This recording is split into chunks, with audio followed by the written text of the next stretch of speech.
আসসালামু আলাইকুম, সবাই কেমন আছেন? আলহামদুলিল্লাহ ভালো আছি। কোয়েল পাখির খামার থেকে বলতেছি,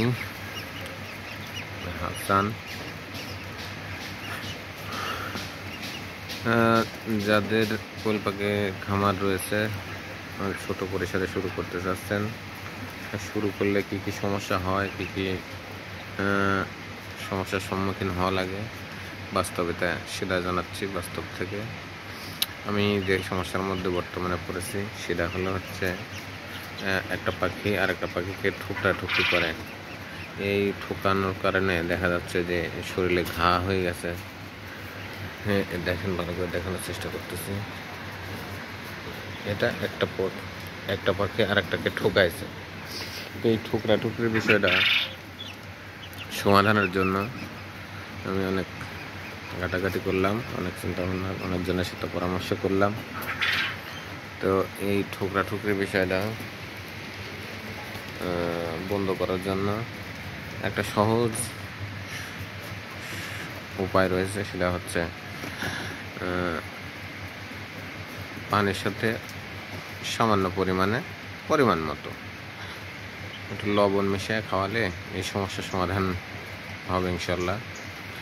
তো যাদের এই সমস্যা রয়েছে তারা দুপুর পর বিকালবেলা বিকালে পানির সাথে অল্প পরিমাণে লবণ, যাতে একটু নুনটা হয়, পানিটা বেশিও না আবার কমও না। কম দিলে দেখা যাচ্ছে যে হয়তো কাজ হবে না, আবার বেশি দিলে হয়তো সমস্যা হতে পারে। তো পানিটা যাতে একটু নুনটা হয় এরকম পরিসরে পানি দেওয়ার পরে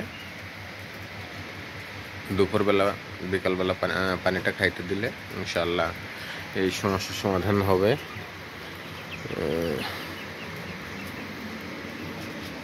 যাদের এই সমস্যা রয়েছে ট্রাই করে দেখবেন ইনশাআল্লাহ।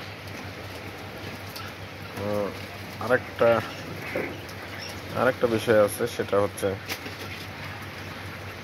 কোয়েল পাখি মূলত হচ্ছে লাল জিনিসের পর ওদের আক্রোশ থাকে। লাল কোনো জিনিস, লাল কাপড়, লাল টেপ,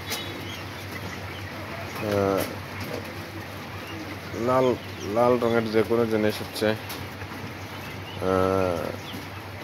খামারের ভিতরে রাখলে দেখা যাচ্ছে যে ওই লালটাকেই ঠুকরি করবে, পাখি আর এক পাখিকে ঠুকরাবে না। এটাও একটা উপায়। এই দুই উপায়ে ইনশাল্লাহ এই সমস্যার সমাধান করা যায়। যাদের এই সমস্যা রয়েছে তারা এভাবে সমাধান করবেন ইনশাল্লাহ।